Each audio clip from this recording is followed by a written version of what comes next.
Good evening, everybody. Thank you for joining us on this October Tuesday evening. This is not summer, and I'm not taking anyone away from a summer evening.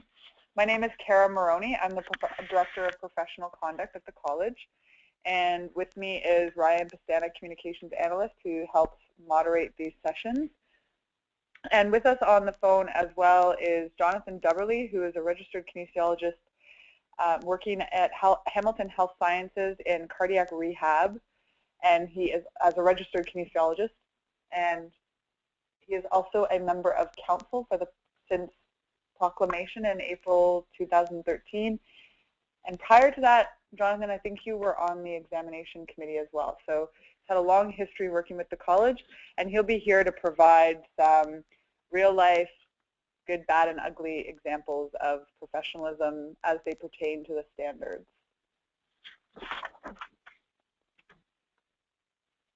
Okay, so we're going to be talking about professionalism today and what it is and how you demonstrate it. This presentation is a little less about specific standards, and it's more about the idea of professionalism. And its aim is to get you thinking about what professionalism is and what it looks like for a registered kinesiologist.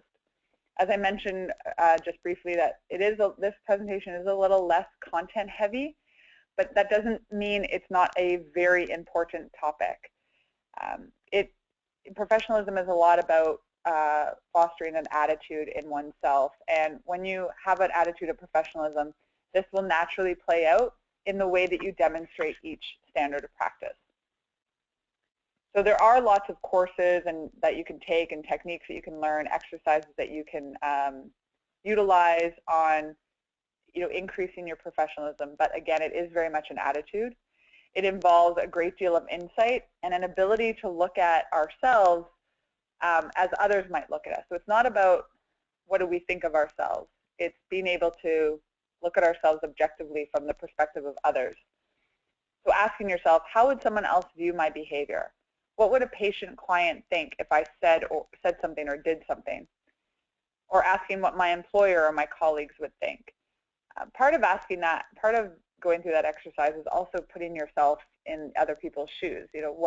How do I feel as a patient if a practitioner were to say that or do that? And if you think this way, you're going to be less likely to actually have to formally explain your behavior to a employer or even to the college. So it's about being proactive and asking yourself these questions rather than being reactive when someone else asks you to explain yourself. And professionalism does not mean you are perfect, but it does mean you are accountable, and we will come to more on accountability later. So you see the objectives: to gain a better understanding of what professionalism is, to know the indicators of professionalism with each standard, to gain more confidence in demonstrating professionalism, know when, where, and how to seek external feedback, and to appreciate and this one especially overarching, is to appreciate the importance of building professional pride for yourself and the rest of the profession.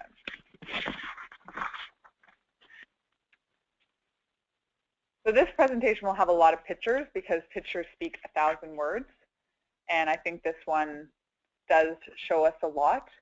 And it's also to get everyone thinking about this topic and to start or continue that process of self-reflection, because it's ongoing and it's never ending. And I think with professionalism, what this photo in some ways shows is that we know what it looks like and we know what it doesn't look like. Obviously, this does not look like professionalism. Someone had the attitude of that's not my job, and so they took a shortcut. They didn't spend 2 minutes to move the branch to somewhere else, didn't think about asking for help if it was too heavy, just didn't do any problem solving, just went along their day. And we all know that that's not professionalism. And it's kind of like if it walks like a duck and it acts like a duck, it must be a duck. But it is helpful to try to drill down on the meaning of professionalism and its various components. So what is professionalism? This is just a straight dictionary entry, and it's the high standard that you expect from a person who is well trained in a particular job. And we could change particular job to say profession, and that would be, I think that's a pretty broad and accepted definition. And as kinesiologists, you are in a profession, and there is a standard for your behavior and what people expect from you. In the healthcare context, the definition of professionalism can be expanded upon, and it's placing the demands of your patients or your clients ahead of your own, setting and maintaining standards of competency and conduct, and being accountable to the public. So in a lot of ways, this is what the college is mandated to do in the legislation. We have, we set and maintain standards. We set the entry to practice requirements. We have mechanisms like complaints and investigations to make sure that members are accountable to the public. But we don't really do this for you. We just try to foster it and ensure that it happens. But you're, as kinesiologists, you're the ones that are actually out there practicing the standards on a day-to-day basis. Also, as regulated health professionals, there is a social contract between any regulated health professional, such as kinesiologists, and the public. So you are given the privilege of self-regulation and title protection, and therefore it's expected that you behave professionally at all times. And again, professionalism, it's a state of mind, not so much a job. So how do we get there? So these are some of its characteristics or components that I was speaking about. And this illustration shows you've got kind of knowledge and skills at the center that define what a profession is. So kinesiologists have a defined or fairly defined set of knowledge and skills that makes you a kinesiologist. And that provides you with the right to, or the privilege of self-regulation and title protection. And out of that comes all of these different obligations.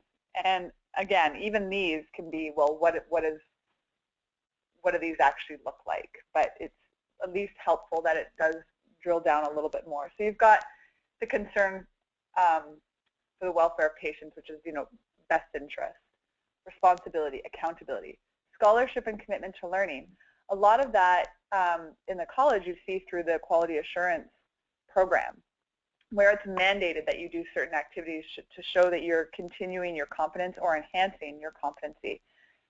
Professionalism and continuing competence would actually be based on the premise that this is self-guided, that this is self-motivated, that as a professional, you want to keep learning. Human nature, sometimes it just helps to have that little added impetus to do it and actually complete it. So the QA program is really designed to support the already innate drive that's hopefully in all kinesiologists to want to improve themselves and their practice. There's also compassion and respect, and one that we won't really focus on this presentation, but self-care and self-growth. But I thought I'd just take a second to mention it here. I actually went to a very interesting presentation at a conference about resiliency in health practitioners. You can work in very challenging environments with lots of different people, with systems that are stretched to the max, funding issues, hospitals, things like that, and working with patients that might be sick or challenging themselves. It's important that part of professionalism is being able to work in challenging environments and being able to take care of yourself so that you can go to work every day and continue to be professional, and that you don't get burned out or it doesn't wear you down or cause you to lapse your professional behavior.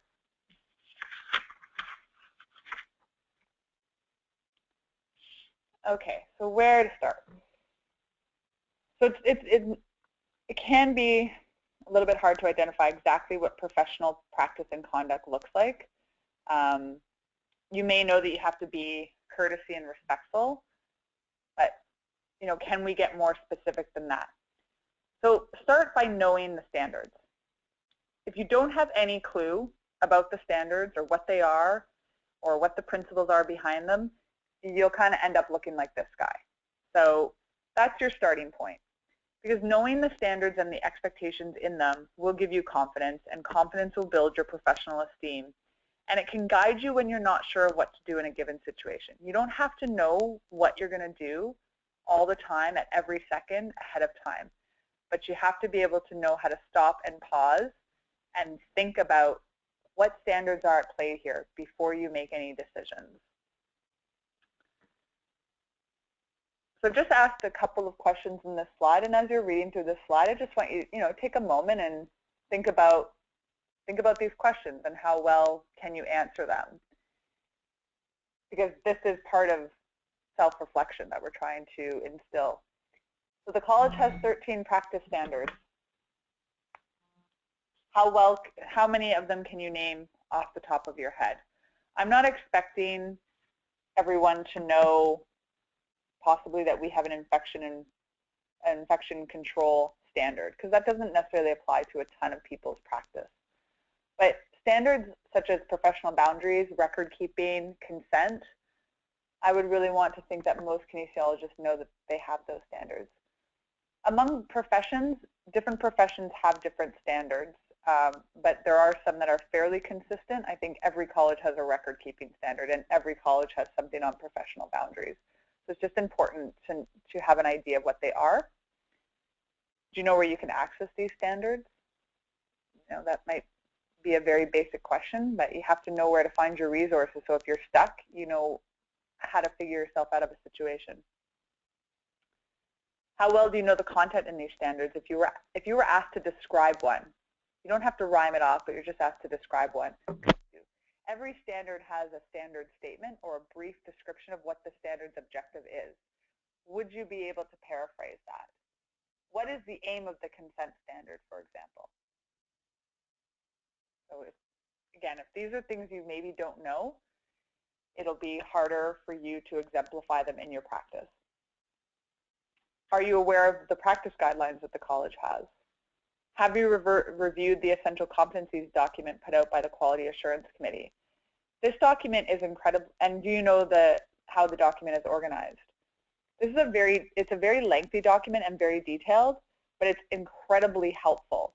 So it's set out with units, which are based on different competencies. So it lists a competency, and then it has the indicators, and then it has practice scenarios. So it can be really, really helpful in really drilling down on how you exemplify professionalism under a given competency or a standard. And it is connected to the standards.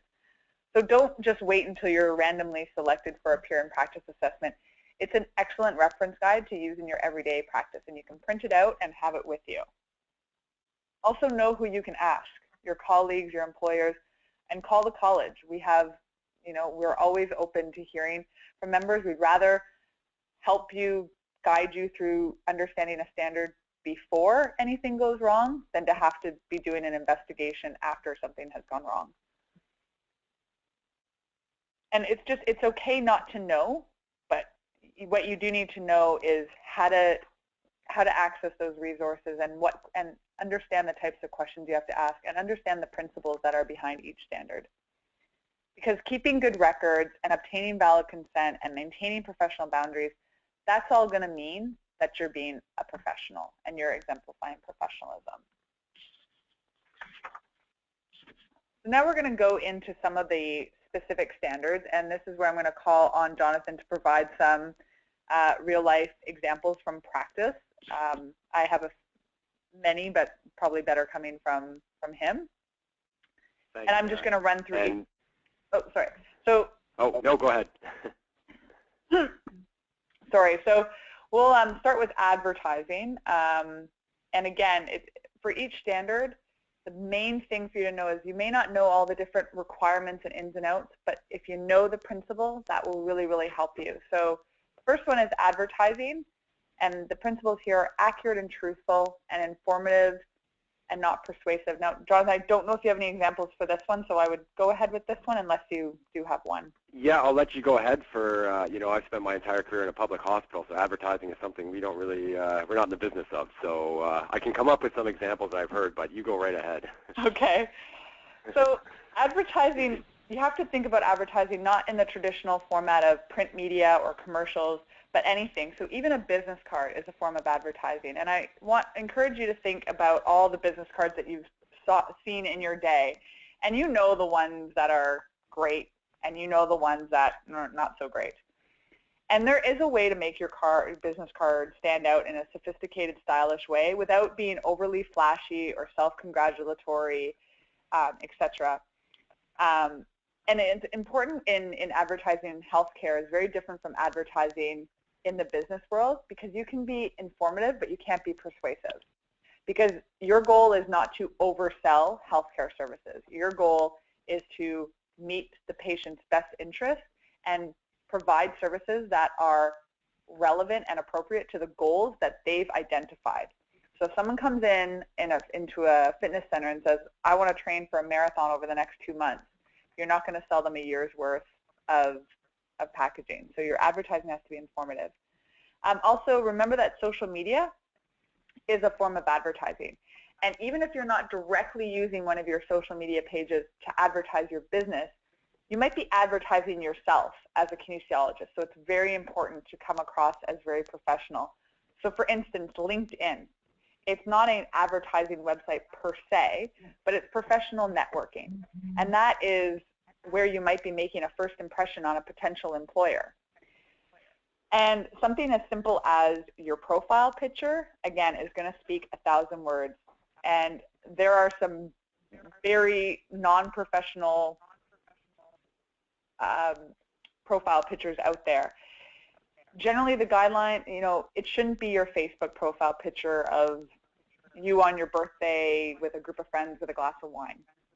You should be having a headshot, shoulders and up. You don't have to get it done by a professional, but have a friend or a colleague that knows a little bit about a camera take one with a neutral background while you're dressed in professional clothing. And that's really, really important. You need to set yourself up as a professional from the get-go. And I even believe that LinkedIn has guidelines on what makes a good professional portfolio. So take the time. If you can't take 5 minutes to get a good professional shot, then maybe don't use one at all, or wait until you can get one. So that's that on advertising. Next is conflict of interest. And just before I get Jonathan to come in with an example, I just want people to know that it's important to know what a conflict of interest is. Generally, it just means if you have a duty of best interest to your clients, you can't have a competing interest, a self-interest. Being in a conflict of interest isn't wrong in and of itself. It's going to happen. It's life. We all have competing interests.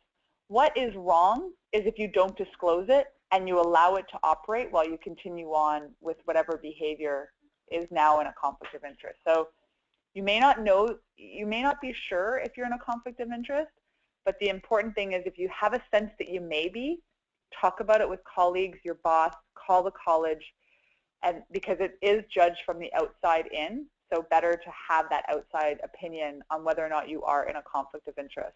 So Jonathan, I'll leave it to you if you've got some couple of examples or whatnot. Yeah, those are great points, Cara, because we're all going to run into conflicts of interest. They're not going to be avoidable in professional practice. And just like Cara is saying, your ability to acknowledge it and disclose it, not only to the potential patient, but to your colleagues as well, and really be transparent about it is really what's essential when we talk about conflict of interest.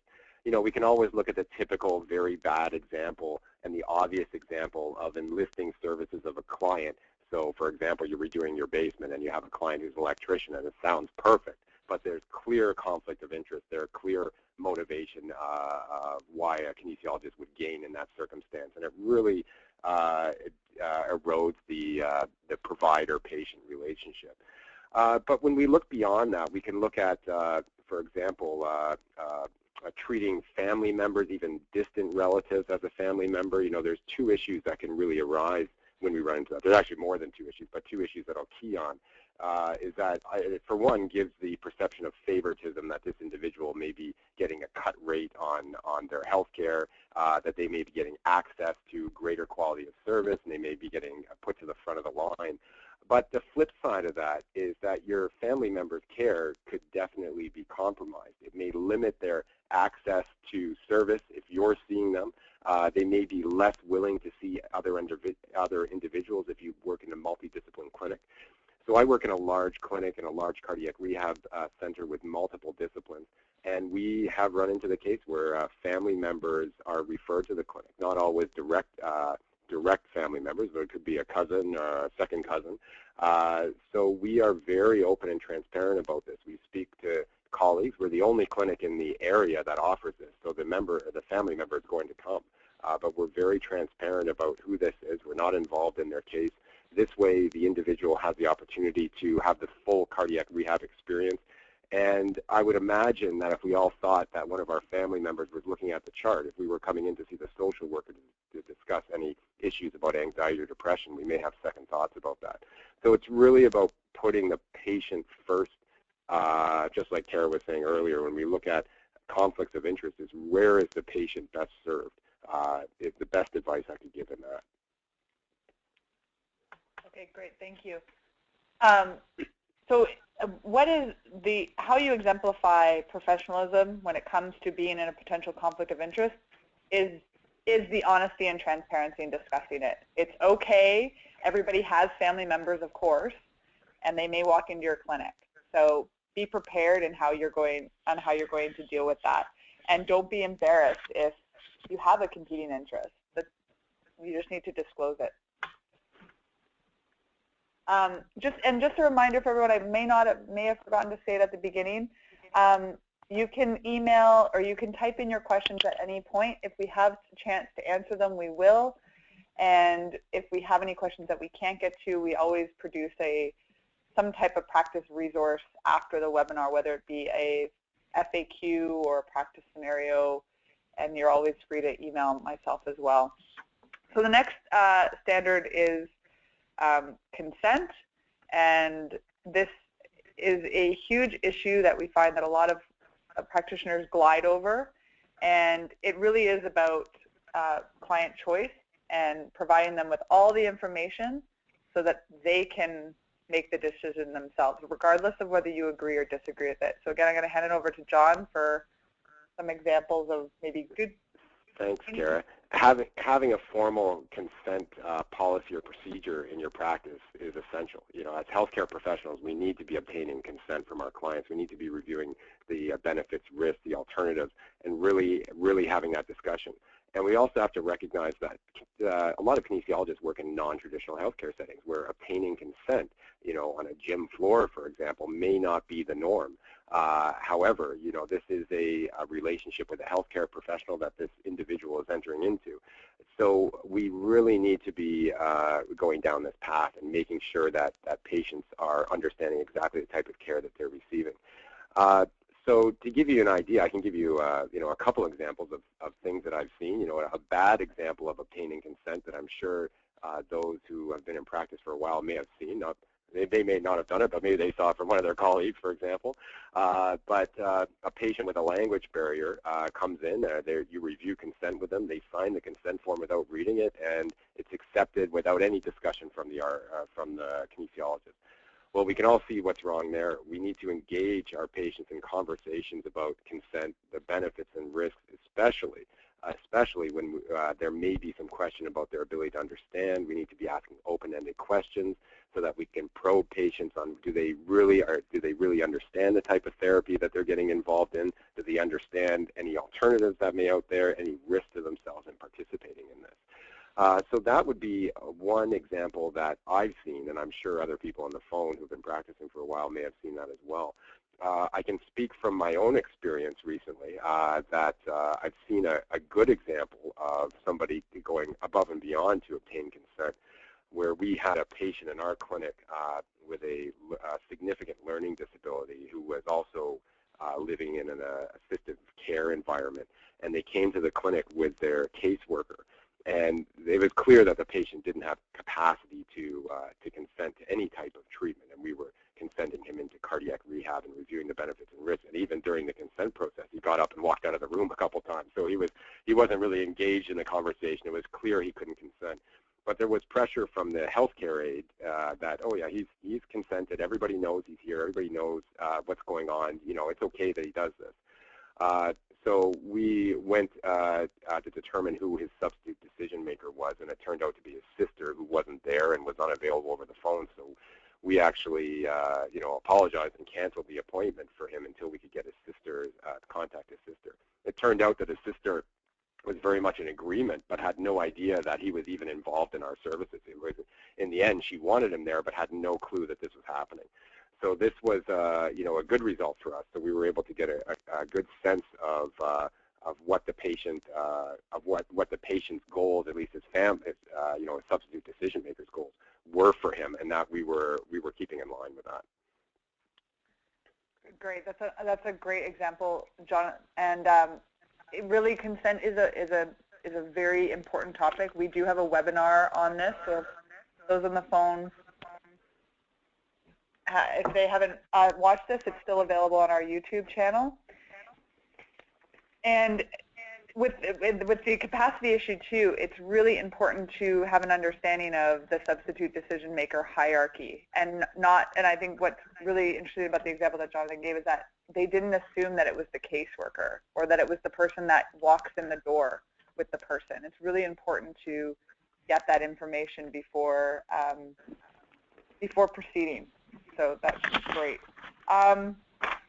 Fees and billing. I think, again, Jonathan, we talked about this one because you're in a hospital setting. It's not as much. Yeah, we're not good at that. We're not very good at that. Yeah. So again, with fees and billing, it's really important, again, that the principles are transparent, consistent, and reasonable. You can go to the standard and you can find out all the particulars that you have to put on an invoice. And that's, you know, those are the questions that you don't necessarily need to know off the top of your head, but you need to know where to get that info, and you need to remember the principle. It's really important to describe your services in a consistent way as well. Now, I know that this sometimes can be confusing for people because insurance companies will request more information, but as long as you're being accurate, you can always provide further details down the road if you're asked. But just make sure that it is transparent and not misleading. Again, if anyone has any questions on these standards, feel free to ask them, and we can try to get to them. So then the next one is professional boundaries, which is just, I mean, you could call this one professionalism because it just involves everything you do. It is the area where we see the most number of complaints that's the issue, is lack of boundaries. And it covers all manner of sin. So Jonathan, I'll hand it over to you again. Yeah, you know, these issues pop up especially amongst kinesiologists who may have very frequent and long-term contacts with their patients. So, you know, in my practice, traditionally we may see people twice a week for up to 6 months. So you develop some relationships with people, but it's making sure that those relationships stay on a professional level. And to give a more recent example of you know, potentially some a good way to keep professional boundaries. This time of year, you know, if you're running a group exercise class with the elections coming up, political discussions arise between patients in the exercise class. It's very easy to get drawn in that. For the health professional to provide their political views, that can alienate some patients. It can make people very uncomfortable. And again, it really takes you out of that therapeutic mode where you're there to provide treatment, not to be providing a political opinion. So I've really seen colleagues of mine, you know, are very good at redirecting conversations in this area. You know, using lines to, you know, happy to see that everybody's voting, but you know, and then getting back to talking about the issues that are at hand. There's obviously no issue if a patient wants to engage in a discussion with another patient, but we don't want to be drawn in as healthcare providers, and we don't want to be leading that political discussion. So that's an area that I've seen, you know, a lot of positive things by kinesiologists and other health professionals. I have seen a very bad example of boundaries. You know, I've seen an area where there were students working under the supervision of a kinesiologist, and it turns out that these students were going on day trips with patients on the weekend, where the patients saw that these students didn't have a lot of money. They were in school and they were from out of town, so the patients thought it would be nice if they came over and had a barbecue, or they took them out to the local conservation area or places like that. So clearly there's a boundary issue there. Although it was the students, the kinesiologist should have known what's going on, and those areas can really, again, erode the relationship. It's very hard to get that professional relationship back once you step over that line. So for students and that kinesiologist who had this happen, you know, really pulling back and being able to engage in a therapeutic conversation with patients is quite difficult at that point. Yeah, again, those are the political example is quite timely, so thank you for that. And it is, you can learn a lot of really great tactics on how to redirect conversations that, saying that line of, oh, it's great that everyone's voting, is acknowledging that the conversation took place and not and making it into a positive, while then just coming back to the clinical side. One of the areas that I've found myself in having services in healthcare, because we all do, going to doctor's office or hospital visit or whatnot, is, and I'm not speaking specifically of kinesiologists, but just in general, is the lack of introductions that people make. And it starts even with something as simple as introducing yourself, your name, your full name, who you are, what you're doing, and that really can set an appropriate tone. I mean, I'm in the hospital recently for minor surgery, and I had people all of a sudden coming over to try to jab an IV needle in them, and I didn't know their name or who they were. And that can be quite disarming or unnerving for a patient. So just coming up to someone and saying, hi, my name is Joe McCarthy, I'm a registered kinesiologist, I'll be working with you on your exercises today. And then you can add to that saying, I've looked over your health history form, it looks like you've had some injuries, maybe let's work on those and get you back to feeling better, and do you have any questions? That's a great introduction. Those are really great points, Cara, because we see it in practice. The word kinesiologist is not in everybody's vocabulary. And when you introduce yourself as a kinesiologist, to get that glazed look in somebody's eyes, you really have to then go the extra step, the things that Cara's saying, and explain exactly why you're there, and really try and establish that relationship right off the bat. Yeah, and I think that it's very different from being in it. And some clinics and some practices are a lot less formal. But it's still important to set a tone. You can have a less formal environment but still have an appropriate tone. And introductions is important. And it's not, hey, I'm Joe, nothing about who you are, and then saying, oh, I've looked over your health history. Wow, looks like you've been doing something wrong. I'll have to try to fix that. There's a lot of differences there. You're using I and you. You're saying that they did something wrong, as opposed to that inclusive, let's try to work on this, or let's work together to help you feel better. We're moving away from that more patriarchal healthcare model. We have a quick question here. The question is it not professional to become friends with long-term clients? And it is.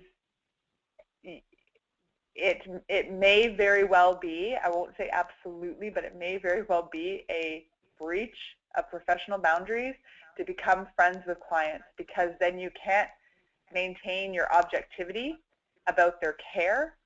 Your judgment may become clouded because you have an emotional interest in them as well. And I'm not talking, necessarily a sexual thing, but just friends. You may have judgments about what they should be doing. So when they come in for their care and you provide all the discussion about consent, about a particular treatment, and they say, no, I don't want that, you may be clouded by your relationship with them and saying, well, no, like, this is what you need to do. We have a stake in how we feel people that we care about should monitor and manage their health. So it puts you into a potential conflict of interest. So I would definitely recommend not becoming friends with your clients. They're clients. If you want to become friends, ask them to possibly see another practitioner. So you can be friendly with your clients, but friends, I would advise against that. So the next one, next standard is professional collaboration. And John, I'll hand it over to you again. Yeah, so that was a great question, by the way. So if there's any more questions, we're more than happy to answer them. But regarding professional collaboration, one of the examples that I do see rather consistently, and it's often from very new kinesiologists or students, is that a patient may come in to see somebody for an exercise program. Let's say it's a diabetes exercise program, and during the course of their therapy, they offer, it wasn't in their chart, it's a new thing, that they're having knee pain. and the kinesiologist goes on to offer a quasi-diagnosis or some treatment without even performing. Now, we shouldn't be diagnosing anyways, but without even performing an assessment. And patients really latch onto this information. They trust that the information you're providing them is correct. I've seen people get advice about a knee problem just and a kinesiologist give them say, I think it's this off the cuff. Next thing you know, they're down spending money buying braces, looking it up online, and now if we don't know what this is, there's been no assessment to see what it is, but patients really latch onto that information. So we really have to be careful, and I bring this up in the area of professional collaboration because we need to be making sure that we're referring out to individuals who can diagnose and who can assess this, especially if it's not an area that you work in. If your major area of care is, you provide exercise programs for patients with diabetes and you don't have a lot of orthopedic experience, referring out back to the family doctor, advising them to go see a physiotherapist, those are essential things that we need to be reminding ourselves and recognizing, where our scope does lie. Some good examples of collaboration are again, referring out when needed. As kinesiologists, if we work in, and I look back to the area I work in an exercise environment, we're often asked for nutritional advice from patients. And it is okay to review broad concepts with patients. So, for example, if a patient, I get often asked from patients, how would I lower my cholesterol? What should I change in my diet? And, an overarching concept is that by lowering your dietary fat, you may lower your cholesterol.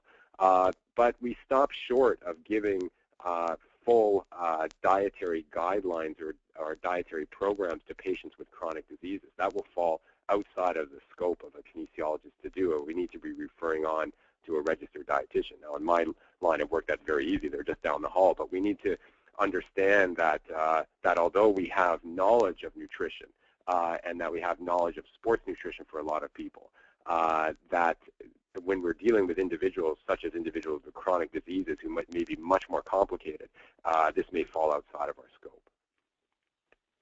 Thanks, Jonathan. I'm going to jump to scope of practice quickly on the nutrition issue because we get a lot of questions on this.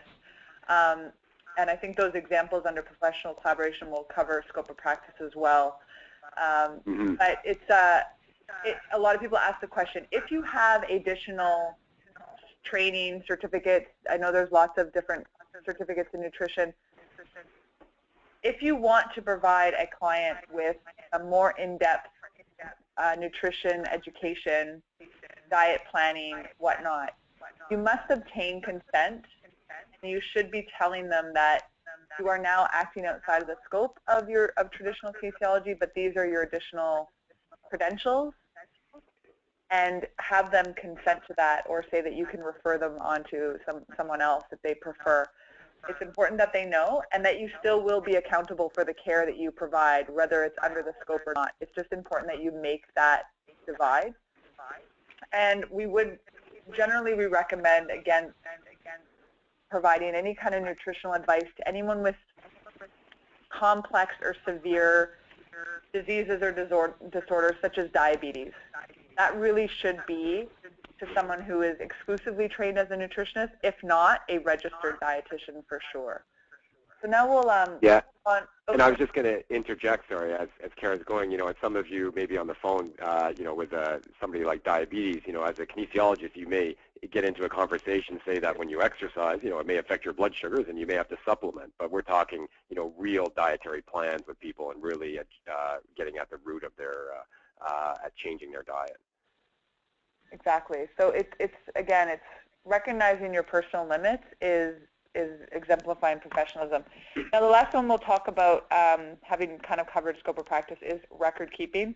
And we know that this is an area of anxiety and concern, and lots of people aren't necessarily taught about record keeping, but Jonathan has a couple of examples of some good charting and some bad charting, I believe. So yeah. Please keep records. I would say that, like I said before, that a lot of kinesiologists work in non-traditional healthcare settings where this is not typically the practice. You have to recognize that as a kinesiologist, you have standards you need to uphold, and record keeping is right up there. So we need to be keeping records of what we're doing with patients. So, I thought of a very simple example of somebody who may underperform in a therapy session. So, for example, you have somebody coming into a clinic, you're putting them through some exercises, and they don't seem to be doing as well as they did before. A bad example of how you would keep that record is somebody would write down the exercise session was poor today, patient was not trying very hard. Well, we're really not trying to make judgments in our record keeping. We're trying to make the record keeping accurate to what happened. We're trying to tell a story about how the patient performed during that session, any advice that we've given to the patient, how they're reacting to the therapy that we're providing them, and how they respond to the advice that we're giving them. So rather than simply saying something along, patient was poor today and he wasn't trying very hard, we would probably try and frame it along the lines of, patient's exercise tolerance was below expected. However, they were asymptomatic.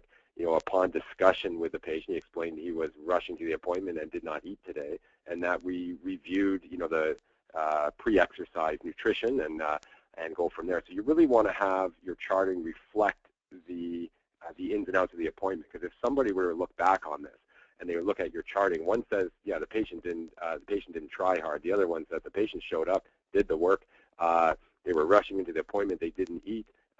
Yes, they underperformed. There's the reason why, and we educated them, about the benefits of having proper nutrition before engaging in the therapy. Great, thanks now, for the. Oh, did you have another one? Oh no, I was just going to say, there's lots of different methods that people will document, whether people are familiar with SOAP notes, or in a hospital we use something called DAR. The college doesn't necessarily advocate that you have to chart, using SOAP notes or by this method, but if you look at the standards for documentation, it clearly outlines what needs to be in that documentation and how it needs to be timely, and how it has to be comprehensive, and has to include, and what it does need to include. So I just wanted to add that. Thanks, Jonathan. And charting does take some practice, and you may not always be sure about what to include. Sometimes when in doubt, chart is a good rule of thumb. I think one of the things you were talking about, Jonathan, earlier is sometimes if you have a really complex entry to make, is to write it out outside of the chart and then review it with some colleagues before you record it. Definitely, I've had situations, and in cardiac rehab, it's for usually typical care, but sometimes we have emergencies and situations that arise where things get quite busy and complex, and the charting can be quite elaborate. So it's not unusual for my colleagues and I to want each other to review the charting, or you jot down, does this cover everything? Are there pieces here that I'm missing because you had some interaction with this patient, and then 10 minutes later I interacted with them? We want to make sure that we're capturing everything. So there's nothing wrong with having one of your colleagues review your charting before you formally put it into the notes. So I would encourage people, especially if you're new at charting, to speak to your colleagues about it. Really be comfortable. Really be comfortable about it. Yeah, and when we spoke at the beginning of the presentation about feedback, it's a great place to get feedback, and most people are happy to give it. If you show that you're interested in learning and you're interested in being accountable, I would hope that most colleagues would take 2 seconds to read over an entry and give them some feedback. So we're going to move on to communication, which is another huge topic, and I'm just going to touch on it. But obviously communication is, again, something that we do every day, and a lot of this involves professional boundaries and professional collaboration on how we speak with others. Just know that you interact with many different groups, and you need to adjust your tone and content depending on who you may be speaking with or communicating with. Not necessarily drastically, but there are nuanced differences. As some people are really great with clients, and then they're really disrespectful or brutish or short with their colleagues. And you really have to be communicating well with everyone that you interact with. With communication with patients, you want to be definitely inclusive and professional in your tone, and you can be warm and empathetic, but you don't want to be overly friendly or familiar. And that familiarity, that can be a blur of blurring those boundaries. and just, it's always better to err on the side of being more formal in your communication than less formal, because as Jonathan mentioned, it's harder. Once you slide down the slippery slope of professional boundaries, it's really hard to claw yourself back. So, and remember that it's patients that most often are the ones to actually blur the boundaries themselves, and they're the ones to get overly familiar. And when that starts happening, that's a cue for you to perhaps institute more formality or reinstitute more formality. And there is, because you're regulated health professionals, you're accountable to the public. So there is a greater expectation on you to communicate effectively. And you know, there's lots of different courses on communication that you can take if you feel like this is an area of learning. But what we just want to do here is instill an attitude of professionalism in your communication and fostering that your communication is inclusive, collaborative, and respectful.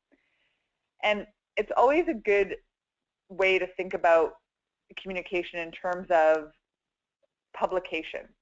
So you are a regulated health profession now. There is increased scrutiny on all regulated health professionals. There's going to be more and more public awareness on kinesiologists as the years go on. And if you're, you know, some of the things you might be thinking of saying, if you're not sure, just ask yourself, would I want this on the front page of the Toronto Star? Would I want this broadcast to the public at large? Would I even want this in a complaint to the college? Because what you say to a patient, even in closed doors, is kind of something that you're saying to the public, because a patient is a member of the public. So if you're not sure, don't say it. We might have, if Jonathan, you have any examples, we have a couple of minutes to chime in with a couple of examples if you have any.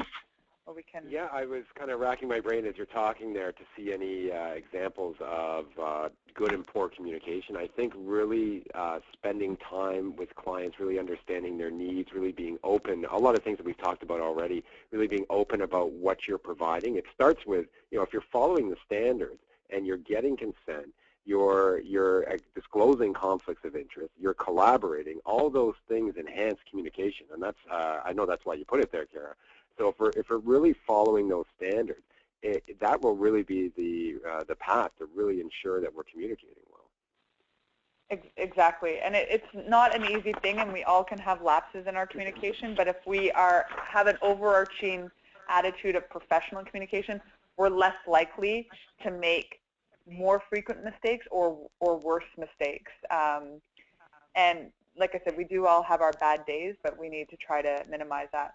Next one is professional demeanor, and this is also involves nonverbal communication, which, you know, we're always told is 90% of all our communication. So things like dress, posture, all of these things go into being professional. And it requires a lot of diligence and insight. You know, it's easy to get comfortable. It's easy to slouch, but it's really important to be vigilant and diligent about how you're presenting yourself professionally. You know, going into work, you know, lots of people wear scrubs, that's fine, but there's a way to look neat and presentable. I mean, again, think about, would you want to receive treatment from a kinesiologist that looks haggard, looks like they didn't brush their teeth in the morning, didn't brush their hair? You don't have to be a model, but you have to be a model of professionalism. So it's always important to put your best foot forward. And also better to err on the side of more formality, and then, you know, maybe dress more formal if you're starting a new job, for instance, and then, you know, once you see that what the attire is with everyone else, then maybe you can relax a little bit. And watch for people's nonverbal cues to how they react with you. If you walk into a workplace and your boss has a look of surprise at how you're dressed, that might be a cue to look inward and think about, did I dress appropriately for work today? Those are the kind of things you want to start thinking about. Jonathan, did you have anything to add on that?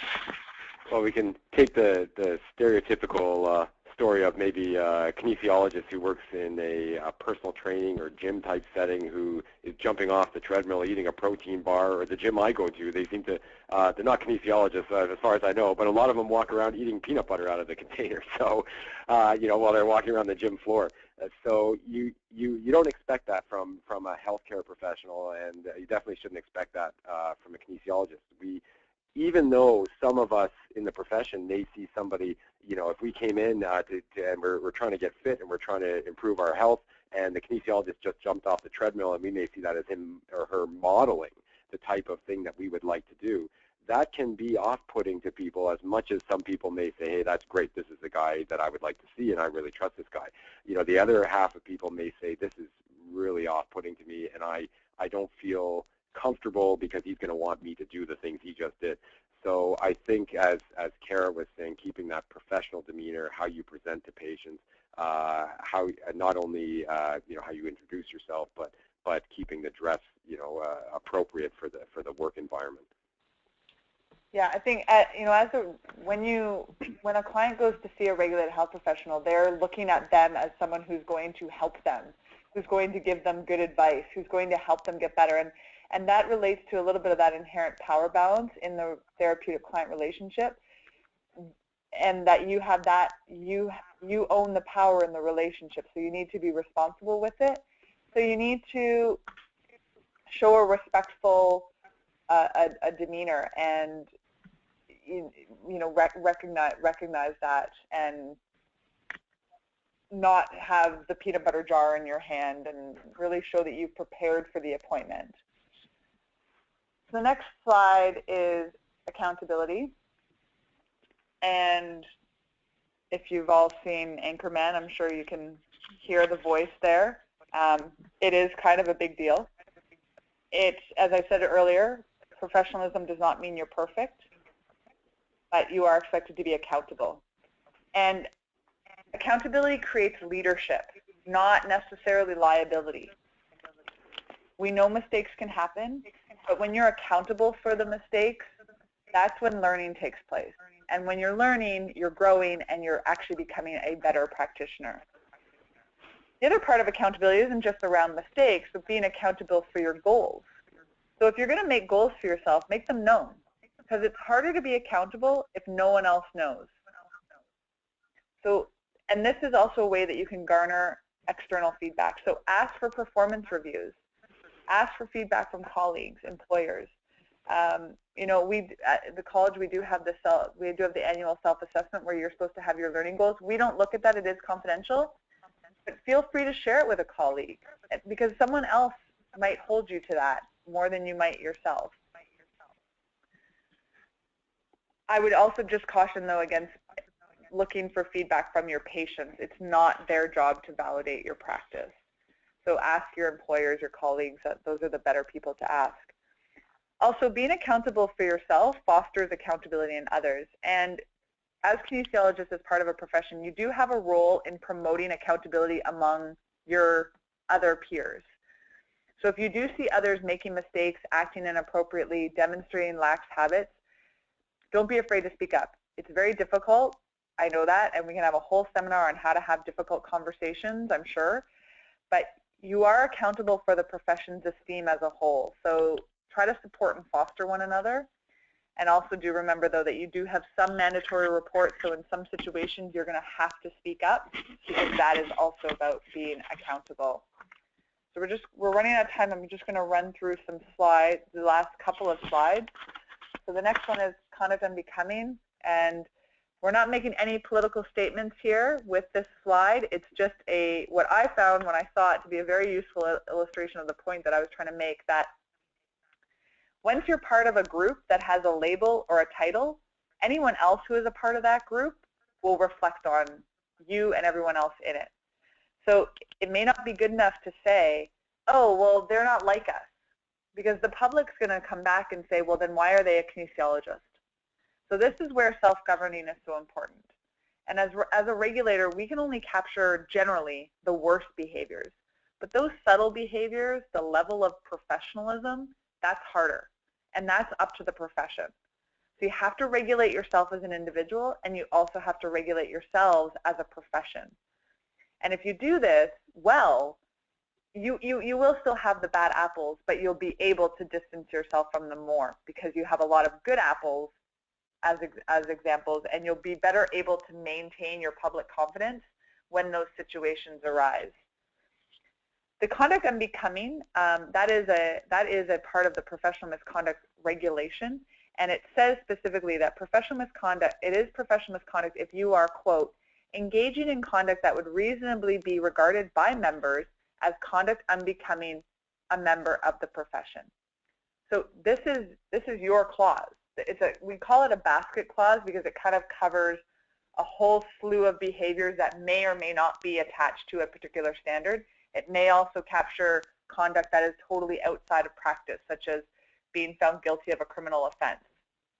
But it is something that the profession decides the bar of what is unbecoming of its own members. So it's really internal. So how you want your peers, your other registered kinesiologists to act is how you must act.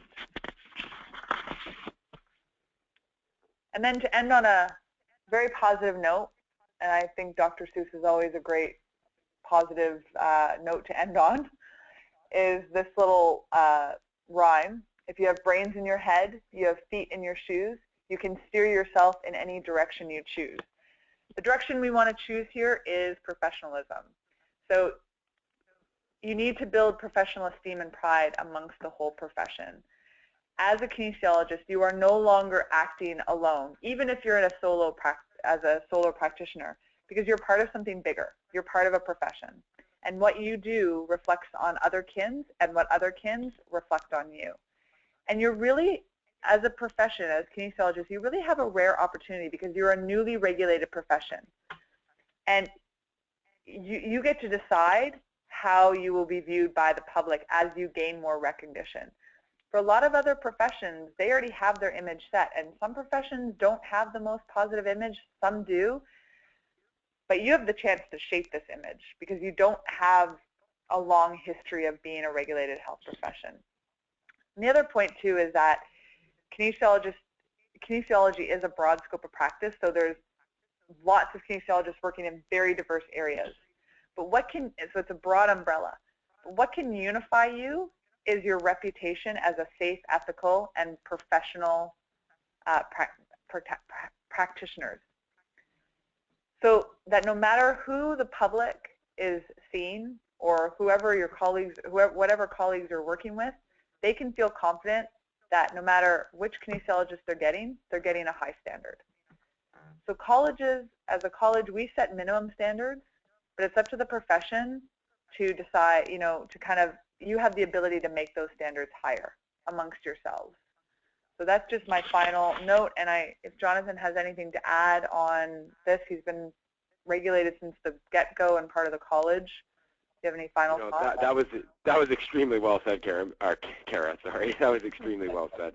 I guess the only thing that I would add is that regulation has given kinesiologists the tool to really promote public confidence in the profession. A lot of things that Cara was talking about, and it's really given us that framework for professionalism that may have been missing from a lot of our formal education. So when we look back at the schooling that we may have done, a lot of us may not have been privy to courses on documentation, courses on record keeping, collaboration, conflict of interest.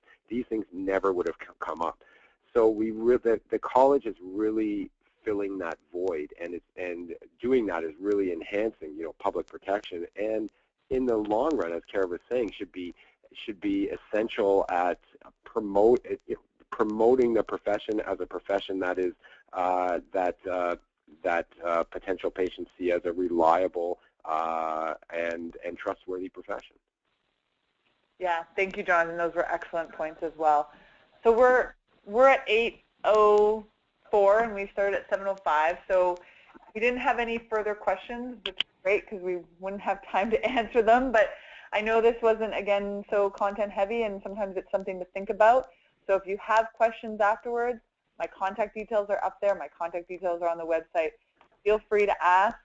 And if we need to create an FAQ, we will, or I'll just email you back individually. We always think, and especially my department that deals with complaints and investigations and all that fun stuff, generally an ounce of prevention is worth a pound of cure. So we'd rather help you or guide you through understanding the standard and making professional and ethical decisions than to have to be dealing with it afterwards. So thank you very much for attending. Don't forget to put it on your QA self-assessment if it was a goal, and have a good evening, everybody. Thank you, John. Thank you, Cara.